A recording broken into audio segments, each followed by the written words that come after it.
அனைவருக்கும் வணக்கம். Welcome to Lotus NEET biology Tamil YouTube channel. நம்முடைய யூடியூப் சேனலில் பிஜிடிஆர்பி சைக்காலஜி அண்ட் ஜிகேக்காக ரெகுலராக பண்ணாக்கா ஆன்லைன் டெஸ்ட் பேட்ச் தான் பார்த்துட்ருக்கோம். யாருக்காவது ஆன்லைன் டெஸ்ட் பேட்ச் ஜாயின் பண்ணணும் அப்படின்னு ஐடியா இருந்ததுனாக்கா இந்த ஸ்க்ரீனில் தரக்கூடிய நம்பருக்கு கால் பண்ணுங்கள். ஸோ ஃபார் வீக் அப்படின்னு எடுத்துக்கிட்டாக்கா ஃபீஸ் 150 ருபீஸ். இதே பண்ணாக்கா ஃபுல் கோர்ஸ் அப்படின்னா 4500 ருபீஸ்.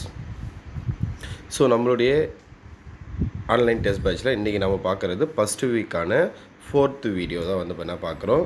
எல்லா வீடியோவும் நம்மளுடைய யூடியூப் சேனலில் ப்ளேலிஸ்ட்டில் இருக்குது. ஃபஸ்ட்டு வீக் அப்படின்னு சொல்லிகிட்டே இருக்கும். ஸோ அதை வச்சு செக் பண்ணிக்கோங்க பார்க்காதவங்க. ஸோ இன்றைக்கான கிளாஸுக்குள்ளே போகலாம். இன்றைக்கி நம்ம பார்க்க போகிறது பண்ணாக்கா நேற்று கிளாஸுடைய கண்டினியூவேஷன், பியாஜே ஸ்டேஜஸ் ஆஃப் காக்னேட்டிவ் டெவலப்மெண்ட், அதோடைய பார்ட் 2 தான். ஸோ இதோடைய பார்ட் 1 லிங்க் பண்ணாக்கா டிஸ்கிரிப்ஷனில் கொடுக்குறேன், செக் பண்ணிக்கோங்க. ஸோ இன்றைக்கி பார்ட் 2க்குள்ளே போகலாம். ஸோ நம்ம பியாஜே ஸ்டேஜஸ் ஆஃப் காக்னேட்டிவ் டெவலப்மெண்ட்டில் பார்த்துட்டு இருந்தோம். ஸோ இதில் பண்ணாக்கா டோட்டலாக 4 ஸ்டேஜஸ் இருக்குது. அந்த 4 ஸ்டேஜஸில் பார்த்தீங்கன்னா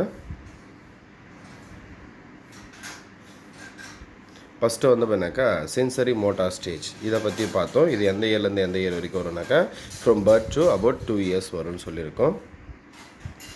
அதுக்கு அடுத்தது ஃப்ரீ ஆப்ரேஷனல் ஸ்டேஜ் அப்படின்னு சொல்லுவோம். இதை பண்ணாக்கா 2 to 7 இயர்ஸ் வரைக்கும் வரும். ப்ரீ ஆப்ரேஷனல் ஸ்டேஜ்ன்றது 2 to 7 இயர்ஸ். நெக்ஸ்ட் பண்ணாக்கா இந்த ஃப்ரீ ஆப்ரேஷனல் ஸ்டேஜ் பண்ணாக்கா அகைன் 2ஆக டிவைட் பண்ணுறாங்க. ஒன்று பண்ணாக்கா ப்ரீ கான்செப்ஷுவல் ஃபேஸ். ஸோ இது அப்ராக்சிமேட்லி 2 to 4 இயர்ஸ் வரைக்கும் வரும். அடுத்தது செகண்ட் பண்ணாக்கா இன்டியூட்டிவ் ஃபேஸ் அப்படின்னு சொல்லுவோம். ஸோ இது அப்ராக்சிமேட்லி 4 to 7 இயர்ஸ் வரைக்கும் வரும்.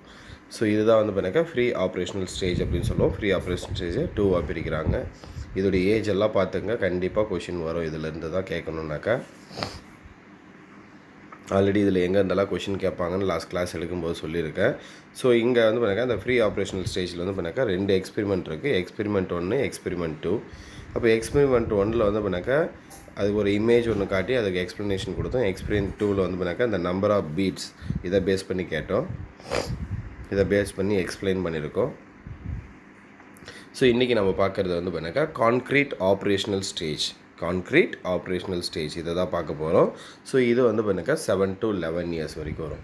Concrete operational stage 7 to 11 years. இப்போ 7லேருந்து 11 years. This stage shows marked development in the cognitive functioning of the child.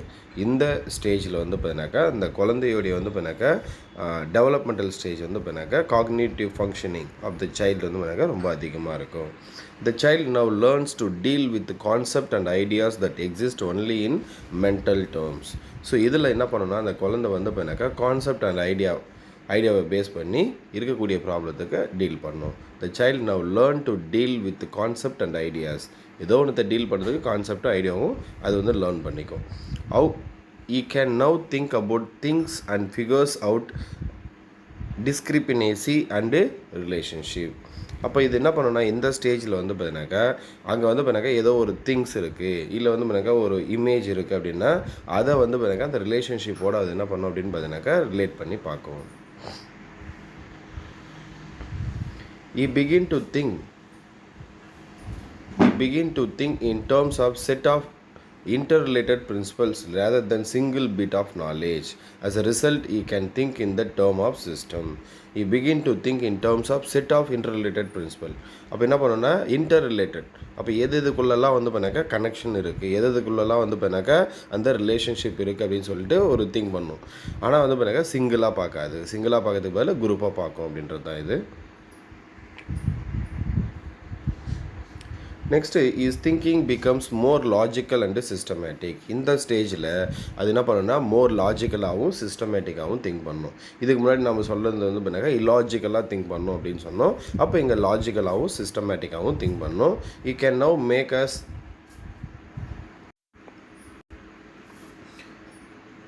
So, is thinking become more logical and systematic. It can now make us of inductive and deductive approaches in terms of reasoning and arriving at conclusion. இப்போ ஒரு conclusion வரதுக்கு அது என்ன மெத்தடை use பண்ணணும்னா inductive and deductive மெத்தடை use பண்ணணும். So இதுவும் நமக்கு கொஷின் கேட்கலாம். The child now develops the ability to conserve both in terms of quantity and number of objects. Child now develops the ability to conserve both in terms of quantity அதாவது பண்ணாக்கா அதோடைய அளவு. So number of object இது ரெண்டுத்தையும் வந்து பண்ணாக்கா அது இது பண்ணும்.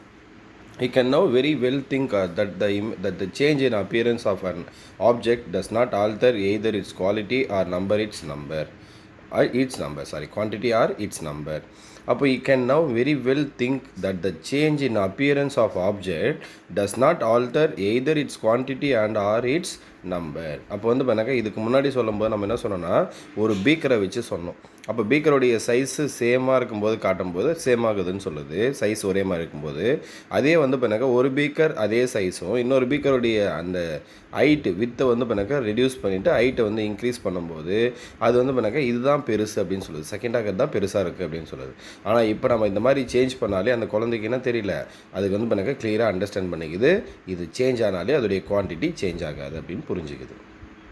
இந்த ஸ்டேஜில் இதுவும் நமக்கு கொஷின் கேட்கலாம். The thinking of the child is no longer rigid and irreversible. A female child who has a sister now clearly realizes that her sister also is sister. The thinking of the child is no longer rigid and irreversible. அந்த குழந்தையோடைய thinking வந்து பண்ணாக்கா ரொம்ப நாளைக்கு வந்து பண்ணாக்கா rigid ஆடாகவும் இருக்காது, அதே மாதிரி இர்ரிவர்சபிளாகவும் இருக்காது. அப்போ இந்த குழந்தை என்ன பண்ணுனாக்கா அதோடைய சிஸ்டர் அப்படின்றது அதுவும் ஒரு சிஸ்டர் தான் அப்படின்னு சொல்லிட்டு புரிஞ்சுக்கும். The child now is no longer ecocentric in his thinking. அப்போது now is no longer ecocentric in his thinking. அதோடைய திங்கிங்கில் ஈகோசென்ட்ரிக்காக இருக்காது. He does not think of himself as a center of external world and does not perceive that the world only from his own standpoint. இதுக்கு முன்னாடி சொல்லும்போது அந்த குழந்தை என்ன பண்ணுன்னா தன்னுடைய ஸ்டாண்ட் பாயிண்ட்லேருந்து மட்டும்தான் யோசிக்கும்னு சொன்னோம். ஆனால் இந்த ஸ்டேஜில் அதோடைய ஸ்டாண்ட் பாயிண்ட்லேருந்து யோசிக்காது. He does not find it difficult to appreciate the other people have experiences, views and ideas that differ from his own. Next, the child now develops the ability to deal adequately with the classes. He can classify object. He develops the ability of serialization, like arranging things from least largest to smallest and vice versa. அப்போ இந்த ஸ்டேஜில் அந்த குழந்தை என்ன பண்ணும் அப்படின்னாக்கா ஆப்ஜெக்டை வந்து பண்ணாக்கா கிளாஸிஃபை பண்ண கற்றுக்கும். அது மட்டும் இல்லாமல் அந்த ஆப்ஜெக்டை வந்து பண்ணாக்கா அந்த திங்ஸை வந்து பண்ணாக்கா அரேஞ்ச் பண்ணவும் கற்றுக்கும். எப்படி அரேஞ்ச் பண்ணோம் அப்படின்னாக்கா லார்ஜஸ்ட்லேருந்து ஸ்மாலஸ்ட்டு ஆர் வைஸ் வெர்ஸா. அப்போ லார்ஜஸ்ட்லேருந்து ஸ்மாலஸ்ட்டு அரேஞ்ச் பண்ணோம், ஆர் ஸ்மாலஸ்ட்லேருந்து லார்ஜஸ்ட்டை அரேஞ்ச் பண்ணோம், அதான் வைஸ் வெர்ஸா அப்படின்றது. Next the number concept is also developed, but it all happens in the very simple concrete form. அப்போ the number concept வந்து பண்ணாக்கா டெவலப் ஆகிருக்கும். ஆனால் அந்த நம்பர் கான்செப்ட் எப்படி இருக்குன்னாக்கா எல்லாமே வந்து பண்ணாக்கா சிம்பிள் ஃபார்மாக மட்டும்தான் இருக்கும். அடுத்து the child now learn to carry out rather complex operation or tackle problem as long as they are concrete and not abstract. For example, the child now realize the importance of cardinal number and ordinal number. He can operate symbolically by combining, reversing and forming association among different objects. அப்போ இது என்ன பண்ணும் அப்படின்னாக்கா இந்த இடத்துல வந்து பண்ணாக்கா அது ரியலைஸ் பண்ணும் இதோடைய இம்பார்ட்டன்ஸ் அப்படின்னாக்கா கார்டினல் நம்பர் அண்டு ஆர்டினல் நம்பருக்கான இம்பார்ட்டன்ஸை புரிஞ்சுக்கும். அது மட்டும் இல்லாமல் can operate symbolically by combining, reversing, forming association among different object. அப்போ டிஃப்ரெண்ட் ஆப்ஜெக்ட்டுக்குள்ள அது என்னெல்லாம் வந்து பண்ணாக்கா அசோசியேஷன் இருக்குது, ஒற்றுமை இருக்குது, அதை கம்பைன் பண்ணி லேர்ன் பண்ண கற்றுக்கும். In this way, the child reaches a satisfactory level in terms of intellectual development by his thinking become quite systematic and logical. அப்போ வந்து பண்ணாக்கா இந்த ஸ்டேஜில் அந்த குழந்தை வந்து பண்ணாக்கா அந்த இன்டலெக்சுவல் லெவல் வந்து பண்ணாக்கா நல்லா டெவலப் பண்ணிக்கும். அது மட்டும் இல்லாமல் சிஸ்டமேட்டிக்காகவும் திங்க் பண்ணும், லாஜிக்கலாகவும் திங்க் பண்ணும். However, what is done or thought by him at this stage is done purely on concrete level. அப்போ வந்து பண்ணாக்கா இது இந்த ஸ்டேஜில் என்ன அது நினைக்குதோ என்ன திங்க் பண்ணுதோ அது வந்து பண்ணாக்கா பியூராக எப்படி இருக்கும்னா கான்க்ரீட் லெவலில் இருக்கும். அடுத்து his thought process are limited to real event observed or actual object operated by him. He is unable to think in abstract terms. In this way, the concrete operation stage can actually be a pre-preparation for the final stage of formal operation mainly concerned with abstraction. அப்போ வந்து பண்ணாக்கா இந்த ஸ்டேஜை நம்ம என்னென்னு எடுத்துக்கலாம் அப்படின்னாக்கா அடுத்த ஸ்டேஜுக்கான ப்ரீ ப்ரிப்பரேஷன் அப்படின்னு எடுத்துக்கலாம். எது இந்த கான்க்ரீட் ஸ்டேஜ்னு சொன்னோம் இல்லையா, எதுக்கான ப்ரீ ப்ரிப்பரேஷன்? ஃபார்மல் ஆப்ரேஷன் ஸ்டேஜ்னு சொல்லக்கூடிய கடைசி ஸ்டேஜுக்கான ப்ரீ ப்ரிப்பரேஷனாக எது எடுத்துக்கலாம் அப்படின்னாக்கா இந்த கான்க்ரீட் லெவல் எடுத்துக்கலாம். ஸோ அடுத்து last stage formal operation stage அப்படின்னு சொல்லுவோம். ஃபார்மல் ஆப்ரேஷன் ஸ்டேஜ் அப்படின்னு சொல்லுவோம். இது வந்து பார்த்தீங்கன்னா 12 to 15 இயர்ஸ், 12 to 15 இயர்ஸ் வரைக்கும் இருக்கிறது. ஸோ இங்கே the intellectual development and functioning takes a very sophisticated shape at this stage as the child learn to deal with the abstraction of logical thinking. So அப்போ இது எதை deal பண்ணுறதுனாலே அது வந்து பார்த்தீங்கன்னா லாஜிக்கலாக மட்டும்தான் திங்க் பண்ணணும். Actually learn to utilise the tool of symbolism as effectively as possible in the process of thought and problem solving. The child now gets interested in forms. அப்போ வந்து பார்த்தீங்கன்னா ப்ராப்ளம் சால்விங்க்கு அது என்ன பண்ணணும்னா அது தாட் ப்ராசஸ், அந்த thought ப்ராசஸை எஃபெக்டிவாக யூஸ் பண்ணணும். அது மட்டும் இல்லாமல் சிம்பாலிசம், டூல்ஸ் ஆஃப் சிம்பாலிசம் அதையும் எஃபெக்டிவாக யூஸ் பண்ணணும். எதுக்காகனா ப்ராப்ளம் சால்விங்காக. அது மட்டும் இல்லாமல் child now gets interested in forms, அது வந்து பண்ணாக்க அதில் இன்ட்ரெஸ்டாகவும் இருக்கும். He begin to construct relationship between concrete operation and between symbol. He begin to construct relationship between concrete operation and between symbol. அப்போ இது என்ன பண்ணோம் அப்படின்னு பார்த்தீங்கன்னாக்கா construct relationship. He begins to construct relationship between concrete operation and between symbol. அப்போ concrete operationக்கும் between symbolக்கு இடையில் ஒரு ரிலேஷன்ஷிப்பை வந்து பண்ணாக்கா கன்ஸ்ட்ரக்ட் பண்ண ஆரம்பிக்கும். ஸோ இதுவும் நமக்கு கொஷின் கேட்கலாம். Generalization and forming of rules by operating in abstract terms become quite possible at this stage. அப்போ generalization and forming rules. So அப்போ forming rules by operating in abstract terms become quite possible at this stage. அப்போ rules forming பண்ணுறது எந்த stage அப்படின்னாக்கா இந்த last stage தான். So இதுவும் question கேட்கலாம். The child now begins to appreciate that some hypothetical problem can be solved mentally by applying the same rule as would be applied to concrete problem. So அப்போ வந்து எனக்கு hypothetical, so ஏதோ வந்து பண்ணாக்கா ஒரு reasonable ஏதோ ஒரு ஹைப்போதெட்டிக்கலாக ஒரு ப்ராப்ளம் கொடுக்குறோம் அப்படின்னா அதுக்கும் அது என்ன பண்ணும் அப்படின்னு பார்த்தீங்கன்னாக்கா கான்க்ரீட் லெவலில் வச்சு அந்த ப்ராப்ளத்துக்கு சொல்யூஷன் தேடும். He begin to look at problem in many ways and explore various solution but in very systematic and logical way. அப்போ ஏதோ ஒரு ப்ராப்ளம் கொடுக்குறோம் அப்படின்னா அந்த ப்ராப்ளத்துக்கு என்ன பண்ணுனாக்கா மெனி வேஸில் திங்க் பண்ணும். மெனி வேஸில் திங்க் பண்ணி அந்த மெனி வேஸுக்கு திங்க் பண்ணி அதிலிருந்து சொல்யூஷன் எடுத்துகிட்டு வரும். அந்த சொல்யூஷன் எப்படி இருக்கும்னா வெரி சிஸ்டமேட்டிக்காகவும் இருக்கும், லாஜிக்கல் வேவும் இருக்கும். ஃபார் எக்ஸாம்பிள்,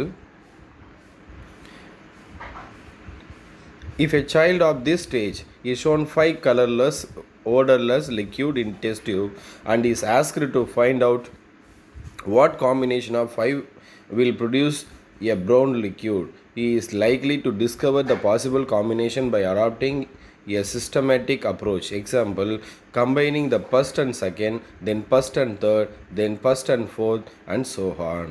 அப்போ வந்து இப்போ இங்கே என்ன கொடுத்துருக்காங்கனாக்கா ஒரு 5 சொல்யூஷன் கொடுத்துருக்காங்க. அது எப்படி இருக்குனாக்கா கலர்லெஸ்ஸாகவும் இருக்குது, ஓடர்லெஸ்ஸாகவும் இருக்குது. ஸோ இது டெஸ்ட் டியூப்பில் கொடுத்துருக்காங்க. அப்போ என்ன கொஷின் கேட்குறாங்கன்னா find out what combination of 5 will produce brown liquid, எதை காம்பினேஷன் பண்ணால் ப்ரௌன் கலர் வரும் அப்படின்னு கேட்குறாங்க. அப்படின்னாக்கா அது என்ன பண்ணோம் அப்படின்னா ஸோ இப்போ 5 டெஸ்ட் டியூப்னு சொன்னோம் இல்லையா, அதில் வந்து பண்ணாக்கா அது டெஸ்ட் பண்ண ஆரம்பிக்கும். இது ஒரு டெஸ்ட் டியூப், இது ஒரு டெஸ்ட் டியூப். அப்போது இதிலிருந்து கொஞ்சம் சொல்யூஷன், இதிலிருந்து கொஞ்சம் சொல்யூஷனை எடுத்து ரெண்டுத்தையும் மிக்ஸ் பண்ணி பார்க்கும். அடுத்தது வந்து பண்ணாக்கா இது செகண்டு, இது தேர்டு, இது ரெண்டுத்தோடைய சொல்யூஷனை எடுத்து டெஸ்ட் பண்ணி பார்க்கும். இது வந்து பண்ணாக்கா ஃபோர்த்து, அப்போ தேர்டு ஃபோர்த்து டெஸ்ட் பண்ணி பார்க்கும். இதே மாதிரி டெஸ்ட் பண்ணி பார்த்து அது என்ன பண்ணுனாக்கா ஃபைனலாக வந்து பண்ணாக்கா அதுக்கான கரெக்டான ஆன்சரை கொடுக்கும். ஸோ அந்தளவுக்கு அந்த டெவலப்மெண்ட் வந்து எந்த ஸ்டேஜில் இருக்குன்னா ஃபைனல் ஸ்டேஜில் இருக்கும். Thus, it is quite distinctive in comparison to the children belonging to early stage of cognitive development who will simply resort to trial and error for finding the solution. அப்போ இந்த ஸ்டேஜில் என்ன பண்ணோம் அப்படின்னா குழந்தை வந்து பண்ணாக்கா trial and error to finding the சொல்யூஷனுக்கு இன்வால்வ் ஆகும். Moreover, the child thinking at this stage does not remain only concrete but becomes hypothetical with consideration given to the most unusual ideas. So இங்கே வந்து பண்ணாக்கா concrete level மட்டும் இல்லாமல் ஹைப்போதெட்டிக்கலாகவும் think பண்ணும். Hence, the creative aspects in the child are very much visible during this age not only in terms of concrete operation but also in terms of abstraction and pure imagination. So இங்கே வந்து பண்ணாக்கா concrete மட்டும் இல்லாமல் அது என்ன பண்ணோம், abstraction and pure இமேஜினேஷனை base பண்ணியும் அதுக்கான சொல்யூஷன்ஸ் இருக்கும். For example, previous to this stage if we were to ask a child to imagine he has 3 feathers, he might reply that it is no use imagining such a thing as one can only have 1 feather. அப்போது இதுக்கு முன்னாடி ஸ்டேஜில் ஒரு child ஒரு குழந்தைகிட்ட வந்து பார்த்தினாக்கா ஒரு ஃபெதரை கொடுத்துட்டு, சரிங்களா, ஒரு ஃபெதரை கொடுத்துட்டு இதை வந்து பார்த்தினாக்கா 3 ஃபெதர்ஸ் இருக்குதுன்னு இமேஜினேஷன் பண்ணிக்கோ அப்படின்னு சொன்னால் அது என்ன பண்ணோம், அதெல்லாம் கிடையாது, எங்கிட்ட வந்து பார்த்தினாக்கா ஒரு ஃபெதர் தான் இருக்குது அப்படின்னு சொல்லும். இதில் முன்னாடி அந்த கான்க்ரீட் ஸ்டேஜில். ஆனால் இந்த வந்து பார்த்தினாக்கா ஆப்ரேஷனல் ஸ்டேஜில் அது என்ன பண்ணோம், இமேஜினேஷன் பண்ணிங்கன்னா பண்ணிக்கும். அதை தான் இங்கே கொடுத்துருப்பாங்க. However, in the formal operational stage, such as thought involving unusual ideas are possible. So, இங்கே வந்து பண்ணாக்கா formal operation stageல thoughts involving unusual ideas are possible. Unusual ideasம் இங்கே possible.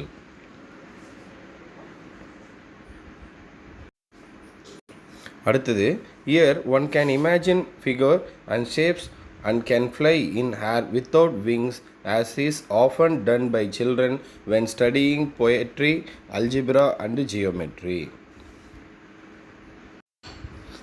அப்போ இங்கே வந்து எனக்கு என்ன கொடுக்குறாங்க அப்படின்னு பார்த்தா, year one can imagine figure and shapes and can fly in hair without wings. அப்போ ஏதோ ஒரு வந்து பண்ணாக்கா ஒரு ஃபிகர் இல்லை ஏதோ ஒரு ஷேப் அது வந்து பண்ணாக்கா விங்ஸ் இல்லாமல் பறக்குது அப்படின்னு இமேஜினேஷன் பண்ணிக்கின்னா அது என்ன பண்ணும், is often done by children when studying poetry, algebra, geometry, இது எது படிக்கும்போது வேணாலும் அது என்ன பண்ணோம், இதை வந்து பண்ணாக்கா இமேஜினேஷன் பண்ணி பார்க்கும். அப்போ ஒரு ஷேப்பே வந்து பறக்கிற மாதிரி அது இமேஜினேஷன் பண்ணி பார்க்கும். The other noticeable characteristics of this stage, as Piaget found, was the child interest in dealing with things that do not exist in reality instead of things concerning the present which are actually pursued by him.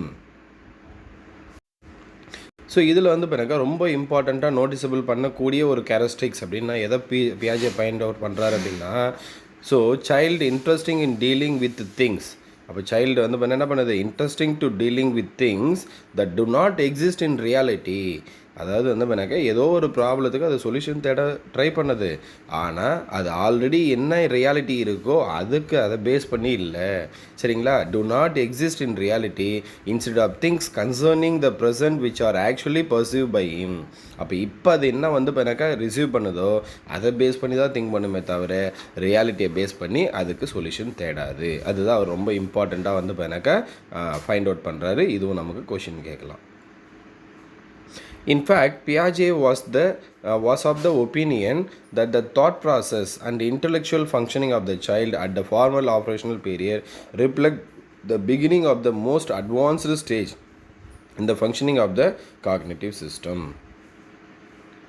அப்போ பியாஜே வந்து பார்த்தாக்கா என்ன opinion இருக்குது அவருக்கு அப்படின்னாக்கா, இந்த functioning of is cognitive system, ஒரு பர்சனுடைய அந்த காக்னேட்டிவ் சிஸ்டம் ஃபங்க்ஷனிங் ஆகணும் அப்படின்னா இந்த ஃப்ரீ ஆப்ரேஷனல் இந்த ஃபார்மல் ஆப்ரேஷனல் பீரியட் இருக்கு இல்லையா, இதுதான் வந்து பார்த்தாக்கா மோஸ்ட் அட்வான்ஸ்டாக ஃபங்க்ஷன் ஆகுது அப்படின்னு சொல்கிறாரு. அடுத்தது, it provide a ladder to reach the limit of a person's intellectual development and actualize his potentiality to the maximum in the available circumstance. The high order of intellectual functioning developed through this stage, according to Piaget, is usually characterized by the presence of the most sophisticated cognitive abilities like the ability to. So இதில் வந்து பண்ணாக்கா 2 இருக்குது. So என்னென்ன கொடுத்துருக்காங்கன்னா, the higher order of the intellectual functioning developed through this stage, according to Piaget, usually characterized by the presence of the most sophisticated cognitive abilities. அப்போ வந்து பண்ணாக்கா usually characterized by the presence of most sophisticated cognitive abilities. இதெல்லாம் வந்து பண்ணாக்கா most sophisticated cognitive abilities-ன்னு Piaget சொல்கிறாருன்னா, இங்கே வந்து பண்ணாக்கா டோட்டலாக வந்து பண்ணாக்கா ஒரு 3 சொல்கிறாரு. ஃபர்ஸ்ட் ஒன்று வந்து பண்ணாக்கா build up multiple hypotheses and number of alternate solution. build up multiple hypothesis and number of alternate solution, நிறைய alternate solution இருக்கிற மாதிரியும், so hypothesis multiple hypothesis build up பண்ணுறதும், very verify all possible solution in a systematic and logical way. அப்போ வந்து பார்த்தீங்கன்னா இருக்கக்கூடிய எல்லா சொல்யூஷனையும் சிஸ்டமேட்டிக்காகவும் லாஜிக்கலாகவும் வெரிஃபை பண்ணுறது. Generalise and arrive at abstract rules that cover many specific situation. அப்போ generalise and arrive at abstract rules, அந்த ரூல்ஸ் வந்து பார்த்தீங்கன்னாக்கா ஸ்பெசிஃபிக் சுச்சுவேஷனை பேஸ் பண்ணி மெனி ஸ்பெசிஃபிக் சுச்சுவேஷனை பேஸ் பண்ணி இருக்கணும். In this way, according to Piaget, after expiry of the formal operational stage, the child may reach full intellectual potential. அப்போ அந்த ஃபார்மல் ஆப்ரேஷனல் ஸ்டேஜ் முடிஞ்சதுக்கு அப்புறமா அந்த குழந்தை எப்படி இருக்குது, ஃபுல் இன்டெலெக்சுவல் பொட்டன்ஷியலோடு இருக்குது அப்படின்றார். He may discover the solution of problem through mental manipulation of symbol by adopting a logical systematic procedure known as scientific thinking and problem solving rather than reflexive motor sensory manipulation as in done at the sensory motor stage by exposing his thinking operational in more concrete terms as done at the concrete operation stage. அப்போ இங்கே என்ன பண்ணுது அந்த குழந்தை அப்படின்னா, இது எல்லாமே fulfil ஆனதுக்கப்புறம் முடிஞ்சதுக்கப்புறம் 4 ஸ்டேஜ் முடிஞ்சதுக்கப்புறம் he discover the solution of problem through mental manipulation of simple by adapting a logical systematic procedure known as scientific thinking and problem solving. அப்போ என்ன பண்ணுது, சயின்டிஃபிக் திங்கிங்கை வச்சுக்கிட்டு ப்ராப்ளம் சால்வ் பண்ணுறதுக்கு அது வந்து பண்ணாக்க ட்ரெயின் ஆகுது.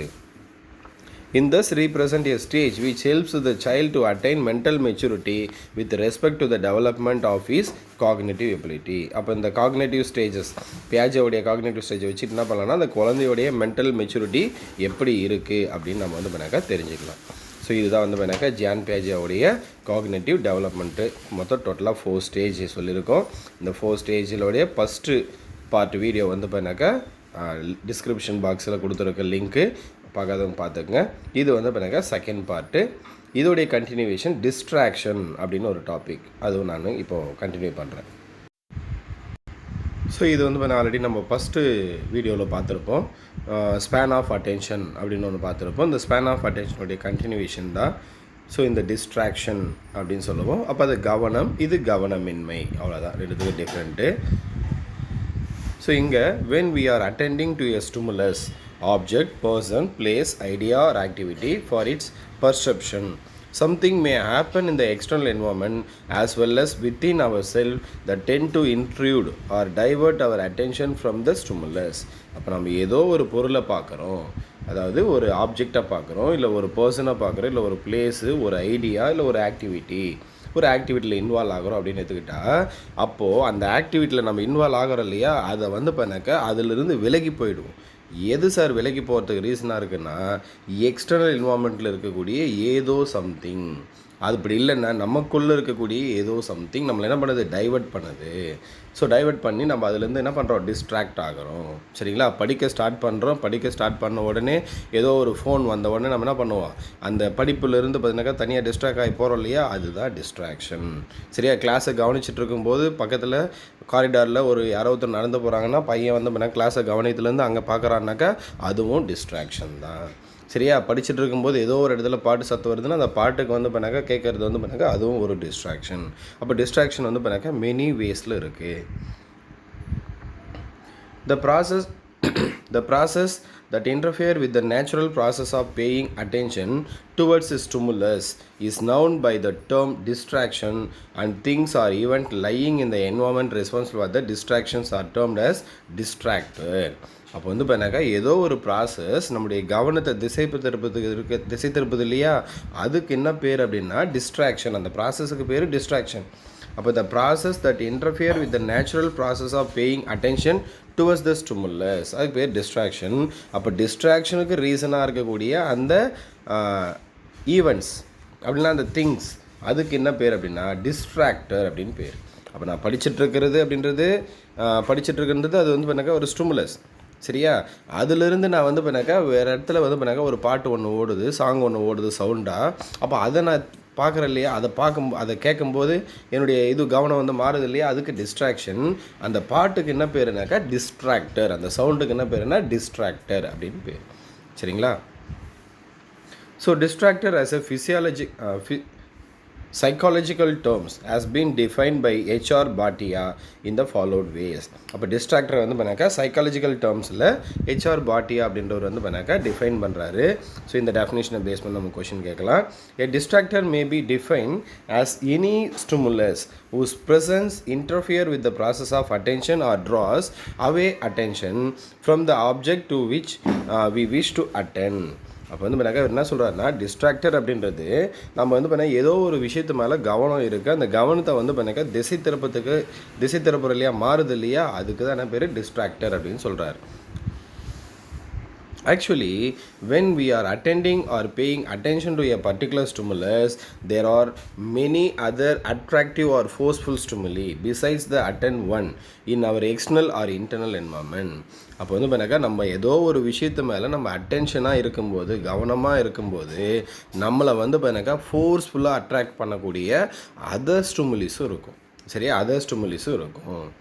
If the stimulus which is being attended to is quite meaningful, interesting, effective and forceful, it neutralizes the influences of the other intervening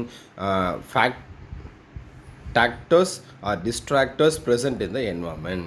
அப்போ வந்து பண்ணாக்கா இந்த ஸ்டிமுலி, இப்போ நம்ம வந்து பண்ணாக்கா படிக்கிற விஷயம் ரொம்ப இன்ட்ரெஸ்ட்டாக இருக்குதுன்னு வச்சுங்களேன். இப்போ படிக்கிறது தான் stimulus which is being attended to is quite meaningful, interesting, effective and forceful. இப்படி இருந்தது அப்படின்னாக்கா நம்மளை என்ன பண்ண முடியாது, எந்த டிஸ்ட்ராக்டரும் எதுவும் பண்ண முடியாது, இன்ஃப்ளூயன்ஸ் பண்ண முடியாது. And in case any distractor or stimulus present in our environment make its way, then we are forced to pay our attention to this new stimulus. அப்போ வந்து பண்ணாக்கா in case any distractor or stimuli present in environment, இப்போ வந்து பண்ணாக்கா நம்ம படித்தே ஆகணும்னு ஒரு situation இருக்குது. அப்போ வந்து பண்ணாக்கா பக்கத்தில் வந்து பண்ணாக்கா நம்ம ஊரில் திருவிழா நடக்குது, அதுக்கு பாட்டு சத்தமாக வச்சுட்ருக்காங்க அப்படின்னாக்கா அப்போ வேறு வழியே கிடையாது. நம்ம என்ன பண்ணுவோம், ஃபோர்ஸ்ஃபுல்லாக நம்மளுடைய அட்டென்ஷனை படிப்புக்கு எடுத்துகிட்டு போவோம். வேறு வழி கிடையாது, படித்து தான் ஆகணுன்ற சுச்சுவேஷனில். அப்போ படிக்கணும்னு சுச்சுவேஷன் இல்லைன்னா என்ன பண்ணுவோம், எடுத்து வச்சுருவோம். அதான் இங்கே கொடுத்துருப்பாங்க. In case any distractor or stimuli present in our environment make its way, then we are forced to pay our attention to this new stimulus. அப்போ நியூ ஸ்டிமுலஸ்க்கு ஏற்ற மாதிரி நம்ம என்ன பண்ணணும், நம்முடைய அட்டென்ஷனை ஃபோர்ஸ்ஃபுல்லாக நம்ம இது பண்ணணும். This new stimulus may even belong to our internal environment like headache, stomach ache, emotional disturbance, anxiety, mishappenings, etc. அப்போ வந்து பண்ணாக்கா அந்த நியூ ஸ்டிமுலஸ், சரிங்களா, may even belonging to our internal environment. அந்த நியூ ஸ்டிமுலஸ் அப்படின்றது நம்மளுடைய இன்டர்னல் என்வாமெண்ட்டாக கூட இருக்கலாம். எதெல்லாம் இருக்கலன்னா, இப்போது தலைவலி இருக்கிறது, இல்லை வந்து பண்ணாக்கா வயிறு வலி இருக்கிறது, எமோஷ்னலாக டிஸ்டர்பன்ஸ் இருக்குது, அனெக்சிட்டி, மிஸ் ஹேப்பனிங். ஸோ இது ஏதோ ஒன்று நடக்குது அப்படின்னா அந்த ப்ராப்ளத்தை வச்சுக்கிட்டு நம்மளால் கண்டிப்பாக படிக்க முடியாது. ஸோ அதுவும் என்னது, ஒரு டிஸ்ட்ராக்டர் தான். Thus, the stimuli that are responsible for distracting and attending can be mainly divided into two parts, external distractor and internal distractor. அப்போ டிஸ்ட்ராக்டர் என்ன பண்ணுறாங்கன்னா டூவாக டிவைட் பண்ணுறாங்க, எக்ஸ்டர்னல் டிஸ்ட்ராக்டர், இன்டர்னல் டிஸ்ட்ராக்டர். அப்போது நமக்குள்ளே இருந்து வரத்துக்கு வந்து பண்ணாக்கா இன்டர்னல், இன் அப்படின்னா உள்ள. அப்போ நமக்குள்ளேருந்து வரக்கூடிய டிஸ்ட்ராக்டருக்கு என்ன பண்ணால் இன்டர்னல் டிஸ்ட்ராக்டர். எதெல்லாம் இருக்கலன்னா நம்முடைய பாடி ரிலேட்டடாக இல்லை மைண்ட் ரிலேட்டடாக வரதான் வந்து பண்ணாக்கா இன்டர்னல் டிஸ்ட்ராக்டர். அப்போ எக்ஸ்டர்னல் டிஸ்ட்ராக்டர்ன்றது நம்மளை சுற்றி என்வாமெண்ட்லேருந்து வர்றது, இதெல்லாம் வந்து எக்ஸ்டர்னல் டிஸ்ட்ராக்டர். ஃபார் எக்ஸாம்பிள் வந்து எனக்கு அந்த சத்தமாக பாட்டு வரதா இருக்கட்டும், ஃபோன் மெசேஜ் டோன் வரதா இருக்கட்டும், இல்லை ஃபோன் ரிங் ஆகிறதா இருக்கட்டும், இல்லை நம்மளை யாரோ கூப்பிட்றதா இருக்கட்டும், சரிங்களா. ஸோ இது எல்லாமே வந்து பண்ணாங்க external distractor. Among the external or outside factor, the more common and prominent or external வரக்கூடிய ஃபேக்டரில் மோர் ப்ராமினெண்ட்டாக இருக்கிறது எது அப்படின்னு பார்த்தீங்கன்னாக்கா noise, sound, noise, music, improper lightning ப்ராப்பராக இல்லை. நம்ம உட்காந்து படிக்கிறோம், லைட் வந்து பிரைட்டாக இருந்தால் மட்டும் தான் படிக்க முடியும். லைட்டாக இருக்குது, பிரைட்டாக இல்லை, சரியா, ரொம்ப டல்லாக இருக்குது லைட் அப்படின்னா அப்போ நம்மளால் படிக்கவே முடியாது. நம்ம அதுவும் வந்து பண்ணாக்கா ஒரு டிஸ்ட்ராக்டர். நம்ம படிக்கிறது இது எல்லாமே வந்து பண்ணாக்கா லைஃப் ஓரியன்ட், சரிங்களா, நம்ம சப்ஜெக்ட் ஓரியன்ட். ஏன்னா இது நம்ம படிக்கிறது எஜுகேஷன் சைக்காலஜி. அப்போ வந்து பண்ணாக்கா நம்முடைய ரூமை வந்து பண்ணாக்கா நல்லா பிரைட்டாக வச்சுக்கணும். ஒரு 10க்கு 10 ரூமாக இருந்தது அப்படின்னாக்கா குறைஞ்சது 2 லைட்டாவது இருக்கணும். பாடி ஹீட் ஆகதான் ஆகும், ரூம் ஹீட்டாக இருக்கும். ஸோ அதெல்லாம் வேறு ஆப்ஷனே கிடையாது. 2 லைட் இருந்தால் மட்டும்தான் நல்லா பிரைட்டாக இருக்கும். இல்லை ஏதாவது ஒரு இடத்துல நம்ம டல்லாக தெரியுதுன்னு நம்ம ஃபீல் பண்ணாவே என்ன ஆகும்னா நம்ம அந்த கான்சன்ட்ரேஷன் வந்து பண்ணாக்கா ரெடியூஸ் ஆகும். அடுத்தது uncomfortable seats unfavorable temperature, inadequate ventilation, defective methods of teaching, improper use of teaching aids, defective voice of teacher, is improper behavior etc. அப்போ வேறு என்னெல்லாம் சார் இது எக்ஸ்டர்னல் என்வாயன்மெண்ட் டிஸ்ட்ராக்டரில் வரும் அப்படின்னாக்கா அன்கம்ஃபர்டபுள் சீட். இப்போ நம்ம உட்காந்துருக்கூடிய அந்த பெஞ்ச் வந்து பண்ணாக்கா நம்ம கம்ஃபர்டபுளாக இல்லைன்னு வச்சுங்களேன், அப்போவும் என்ன ஆகும், நமக்கு வந்து பண்ணாக்கா அதுவும் வந்து பண்ணாக்கா ஒரு எக்ஸ்டர்னல் டிஸ்ட்ராக்டர் தான். அன்ஃபேவரபிள் டெம்பரேச்சர் ரொம்ப ஹையாக இருந்தது அப்படின்னா நம்மளால் கிளாஸ் கவனிக்க முடியாது. இன்அடிக்குவேட் வென்டிலேஷன், சரியா, அந்த காற்றோட்டம் வந்து பண்ண இல்லை அப்படின்னாலையும் ப்ராப்ளம் வரும், படிக்க முடியாது. டிஃபெக்டிவ் மெத்தட் ஆஃப் டீச்சிங் வந்து பண்ணாக்கா நமக்கு புரியல அப்படின்னா அப்போவும் நம்மளால் படிக்க முடியாது. Improper use of teaching aid, அப்போ வந்து பண்ணாக்கா டீச்சிங் எய்ட் நம்ம என்ன டீச் பண்ணுறோமோ அதுக்கேற்ற மாதிரி தான் ப்ராப்பர் எய்ட்ஸ் இருக்கணும். அந்த எய்ட் அப்படி இல்லை அப்படின்னாக்கா அது வந்து பண்ணாக்கா நம்மளால் என்ன பண்ண முடியாது, படிக்க முடியாது. Defective voice of the teacher, suppose அந்த டீச்சருடைய வாய்ஸ் வந்து பண்ணாக்கா சரியாக இல்லை, சரியா அந்த மாடுலேஷனோட இல்லை அப்படின்னாலையும் அதுக்கு வந்து என்ன ஆகும், டிஸ்ட்ராக்ட் ஆகும். இம்ப்ராப்பர் பிஹேவியர், ஸோ பிஹேவியரும் வந்து பண்ணாக்கா ப்ராப்பராக இருக்கணும், அப்படி இல்லைனாலையும் நமக்கு டிஸ்ட்ராக்ஷன் வரும். Some people are found to work better in a noisy environment. Many of us can concentrate better on studies while the radio is playing. So அப்போ இங்கே வந்து என்ன சொல்கிறாங்க அப்படின்னு பார்த்தீங்கன்னாக்கா, நிறைய பேர் என்ன பண்ணுறாங்க அப்படின்னு பார்த்தீங்கன்னாக்கா நாய்ஸி என்வரன்மெண்ட்டாக இருந்தாலையும் அவங்களால என்ன பண்ண முடியுது, பெட்டராக ஒர்க் பண்ண முடியுது. Many of us can concentrate better on studies while the radio is playing. நம்மளால் என்ன பண்ண நம்ம எல்லாம் நிறைய பேருக்கு வந்து பார்த்தீங்கன்னாக்கா ரேடியோவே ஓடிட்டு இருந்தாலும் நம்ம என்ன பண்ண முடியும், அவங்க பாட்டு உட்காந்து படிச்சுக்கிட்டே இருப்பாங்க. பக்கத்தில் யாராவது பேசிக்கிட்டே இருந்தாலும் அவங்க பாட்டு உட்காந்து படிச்சுட்டு இருப்பாங்க, சரியா. இந்த மாதிரி ஒரு சிலருக்கு இருக்கும். Internal distractor such as emotional disturbance. Internal distractor எதெல்லாம் இருக்கலாம் அப்படின்னாக்கா, இல் ஹெல்த், உடம்பு சரியில்லாமல் இருக்கிறது, boredom, lack of motivation, feeling of fatigue, interesting thought unrelated to the matter in hand have more effect than the everyday external distractor. அப்போ வந்து பார்த்தா everyday external டிஸ்ட்ராக்டரோட இந்த இன்டர்னல் டிஸ்ட்ராக்டரும் நமக்கு என்ன பண்ணோம், இதுவாகும். அப்போ எமோஷனல் டிஸ்டர்பன்ஸ், இல் ஹெல்த்து, போர்டம்ன்றது அந்த போர் அடிக்கிறது, சரியா.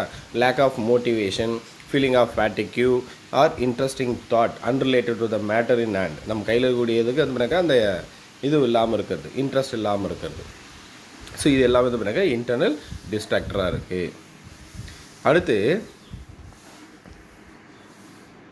Last point, if one is in normal health and does not suffer from any unusual mental worries and emotional disturbance, then no power on earth can distract his attention provided he is determined the process of on his course. அப்போ வந்து பண்ணாக்கா ஒரு person normal ஹெல்த்தாக இருக்காங்க, அப்போ does not suffer from any unusual mental worries, அப்படின்னா emotional disturbance இது எதுவுமே இல்லை அவங்களுக்கு அப்படின்னா, no power on earth can distract his attention. அப்போ அவங்களுடைய அட்டென்ஷனை வந்து பண்ணாக்க எதுவுமே என்ன பண்ண முடியாது, மாற்றவே முடியாது. Provide he is determine to proceed on his course. அப்போ அது என்ன பண்ண முடியும், அவங்க வந்து பண்ணாக்கா அவங்க எடுத்துக்கிட்ட அந்த அட்டென்ஷனில் கண்டினியூஸாக கவனம் செலுத்த முடியும் அப்படின்றது தான். ஸோ இன்றைக்கி வீடியோவில் வந்து பண்ணாக்கா நம்ம பியாஜேவுடைய காக்னிட்டிவ் டெவலப்மெண்ட் அந்த 4 ஸ்டேஜஸோடைய செகண்ட் பார்ட் பார்த்துருக்கோம், 3rd and 4th பார்ட்டு. அது மட்டும் இல்லாமல் வந்து பண்ணாக்கா டிஸ்ட்ராக்ஷன் அப்படின்னு ஒரு டாபிக் பார்த்துருக்கோம். அந்த பியாஜேவுடைய காக்னிட்டிவ் டெவலப்மெண்ட்டில் ஃபஸ்ட்டு 2 ஸ்டேஜோடைய அந்த வீடியோ லிங்க் வந்து பண்ணாக்கா டிஸ்கிரிப்ஷனில் கொடுக்குறேன், பார்க்காதவங்க பார்த்துக்குங்க. ஸோ நமக்கு கம்மிங் ஃப்ரைடே வந்து பண்ணாக்கா டெஸ்ட் இருக்குது. டெஸ்ட்டுக்கான போர்ஷன் நம்ம என்னென்ன எடுத்துருக்கோமோ லாஸ்ட்டு வந்து பண்ணாக்கா இன்றைக்கோட 4 days எடுத்திருக்கோம், 5, 6 இன்னும் 2 days கிளாஸ் போகும். அப்புறம் 5th அந்த 7th டே வந்து பண்ணாக்கா நமக்கு கம்மிங் ஃப்ரைடே ஈவினிங் வந்து பண்ணாக்கா டெஸ்ட் இருக்கும். தேங்க்யூ.